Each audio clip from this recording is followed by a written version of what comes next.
ಇನ್ನು ಬಹಳ ಚರ್ಚೆಗೆ ಕಾರಣ ಆಗಿದ್ದಂತ ವಕೀಲೆ ಜೀವ ಆತ್ಮಹತ್ಯೆ ಕೇಸ್ಗೆ ಸಂಬಂಧಪಟ್ಟಂತೆ ಹೈಕೋರ್ಟ್ಗೆ ಈಗ ಫೈನಲ್ ರಿಪೋರ್ಟ್ ಸಲ್ಲಿಕೆ ಆಗಿದೆ. ಆತ್ಮಹತ್ಯೆಯ ಸಂಬಂಧ ಹೈಕೋರ್ಟ್ಗೆ ಎಸ್ಐಟಿ ಅಂತಿಮ ವರದಿಯನ್ನ ಸಲ್ಲಿಕೆ ಮಾಡಿದೆ.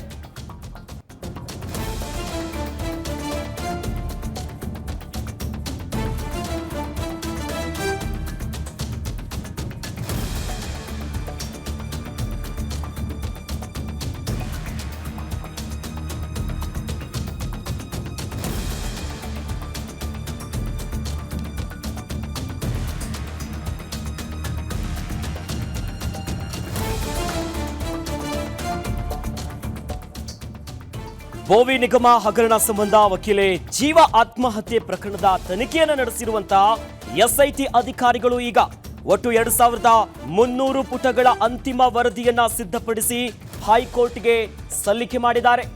ತನಿಖೆಯನ್ನ ಪೂರ್ಣಗೊಳಿಸಿ ಅಂತಿಮ ವರದಿಯನ್ನ ಹೈಕೋರ್ಟ್ಗೆ ಸಲ್ಲಿಸಿದ್ದಾರೆ ಎಸ್ಐಟಿ ಅಧಿಕಾರಿಗಳು. ಫೈನಲ್ ರಿಪೋರ್ಟ್ ಈಗ ಹೈಕೋರ್ಟ್ ಅಂಗಳದಲ್ಲಿದೆ. ಜೊತೆಯಲ್ಲಿ ಡೆತ್ ನೋಟ್ನಲ್ಲಿದ್ದಂತ ಬಹುತೇಕ ಆರೋಪಗಳು ಸಾಬೀತಾಗಿದೆ. ಮೇಲ್ನೋಟಕ್ಕೆ ಏನೇನು ಆರೋಪಗಳಿದೆಯಲ್ಲ ಅವೆಲ್ಲವೂ ಕೂಡ ಈಗ ಸಾಬೀತಾಗಿರುವಂತದ್ದು. ಡಿವೈಎಸ್ಪಿ ಕನಕಲಕ್ಷ್ಮಿ ಅವರಿಂದ ವಕೀಲೆ ಜೀವಾಗೆ ಕಿರುಕುಳ ಕೊಟ್ಟಿರುವಂತ ಏನೇನು ಆರೋಪ ಇತ್ತು, ಮೇಲ್ನೋಟಕ್ಕೆ ಈ ಎಲ್ಲವೂ ಕೂಡ ಪತ್ತೆಯಾಗಿದೆ, ತನಿಖೆಯಲ್ಲಿ ಬೆಳಕಿಗೆ ಬರ್ತಾ ಇದೆ. ವಿಚಾರಣೆ ವೇಳೆ ಕಿರುಕುಳ ನೀಡಿರೋದು ಕೂಡ ತನಿಖೆಯ ಹೊತ್ತಿನಲ್ಲಿ ಈಗ ಗೊತ್ತಾಗ್ತಾ ಇದೆ.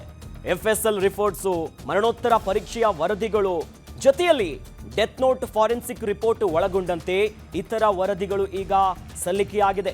90 ದಿನದಲ್ಲಿ ತನಿಖೆಯನ್ನು ನಡೆಸಿ ವರದಿಯನ್ನ ಸಲ್ಲಿಸಲು ಸೂಚನೆ ಕೊಟ್ಟಿತ್ತು ಎಸ್ಐಟಿಗೆ ಕೋರ್ಟ್. ಈಗ ತನಿಖೆಯನ್ನ ಪೂರ್ಣಗೊಳಿಸಿ ಅಂತಿಮವಾಗಿ 2300 ಪುಟಗಳ ಫೈನಲ್ ರಿಪೋರ್ಟ್ ಅನ್ನ ಹೈಕೋರ್ಟ್ಗೆ ಸಲ್ಲಿಸಿದ್ದಾರೆ ಎಸ್ಐಟಿ ಅಧಿಕಾರಿಗಳು.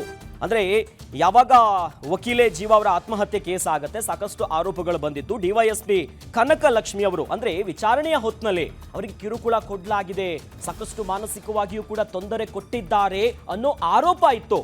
ಈ ಆರೋಪಗಳು ಈಗ ಮೇಲ್ನೋಟಕ್ಕೆ ಬಹಳ ಸ್ಪಷ್ಟವಾಗಿ ಕಿರುಕುಳ ಕೊಟ್ಟಿರೋದು ಪತ್ತೆಯಾಗಿದೆ.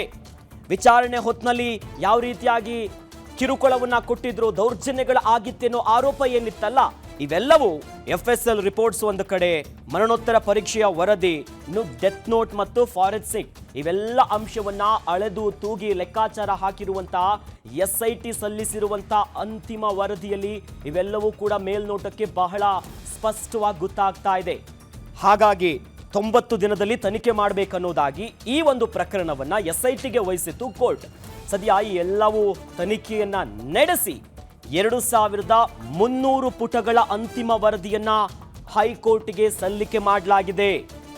ಆ ಮೂಲಕವಾಗಿ ಡೆತ್ ನೋಟ್ನಲ್ಲಿದ್ದಂಥ ಬಹುತೇಕ ಆರೋಪಗಳೀಗ ಸಾಬೀತಾಗಿದೆ.